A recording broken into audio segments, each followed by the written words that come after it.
Just like a good edging session, all good things must come to an end. I've been aim training on and off for many years now in an attempt to get good at FPS games.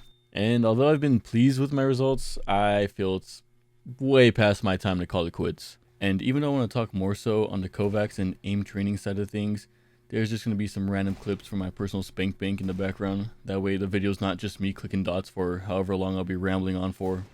To give a quick little anime recap on my whole aim training arc, Kovacs was something that I just did here and there to kind of try to improve my aim at the games I was playing. And I do believe that they are a great tool if you use them properly, but I was definitely guilty of blaming all my missed shots on my aim. And that mentality would lead me to overemphasize how much I had to practice my aim and kind of make me an all aim no brain type of player. Now, if you'll allow me to stroke my tiny little shit real quick, I've hit top 500 in Overwatch, Immortal in Valorant, LEM in CSGO, which comparatively doesn't sound as impressive, but god damn, trying to rank up in that game can feel like ass sometimes. And I've also hit some higher ranks in Halo Infinite and Splitgate. Now, the point of this isn't to glaze myself and taste my own filth, but rather to shine a light on how much time I was pouring into this and how overly obsessed I was with practicing my aim. There's been many times over the years where I've made deals with myself where after I hit a certain rank, I would retire and stop putting so many hours into practicing. But I was never content with where I was at. I always wanted to push it even further, which just resulted in me pouring more and more hours into practicing my aim and the game. But over time, I would find myself putting less hours into the actual game and focusing solely on Kovacs.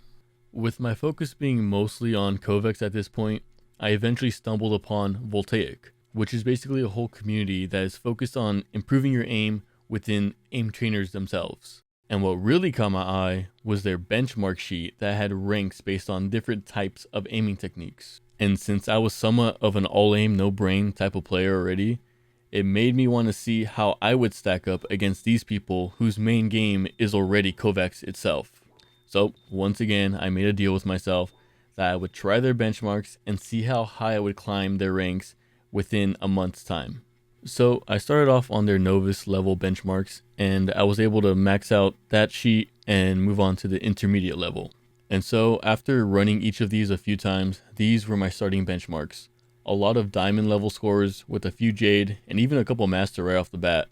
From here, I was practicing at least 2 hours a day. Most of that time was spent on other scenarios, and then I would come back and run these benchmarks a couple times a week or so. And after about a month of this, these were my final results. And who would have guessed? Consistent, deliberate practice would yield exceptional results. Crazy fucking concept, right? Who knew practicing something made you better at it?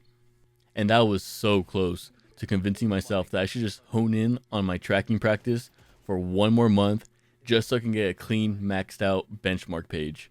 But luckily, after arguing with myself countless times, I was able to talk myself out of it and just come to terms with these final scores.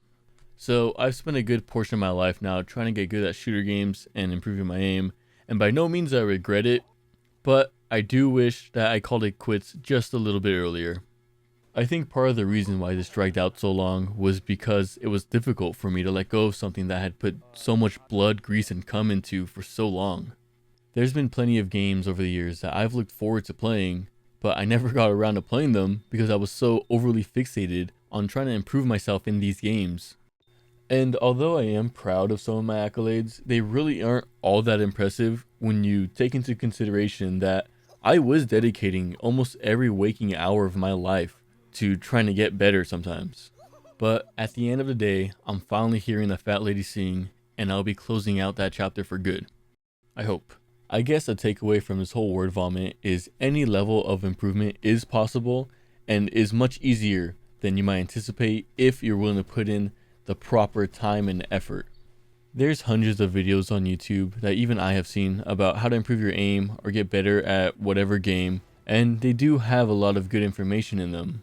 However, it is important to be aware of how much of our finite time is being allotted and why we are attempting to do what we do. For me, this whole thing was something that started as a great, fun challenge for myself, but it would eventually become an unhealthy obsession that I just couldn't let go of. And it would just continue to eat away at my time and prevent me from doing things like just play a game for fun or put some damn videos on this channel. But with that said, it doesn't necessarily mean that I won't be found guilty of searching for something else to grind. The goal in that case would be to learn from this experience and just go about it in a healthier way. We'll see if I'll be able to take my own advice though. After all, relapsing is part of the recovery process.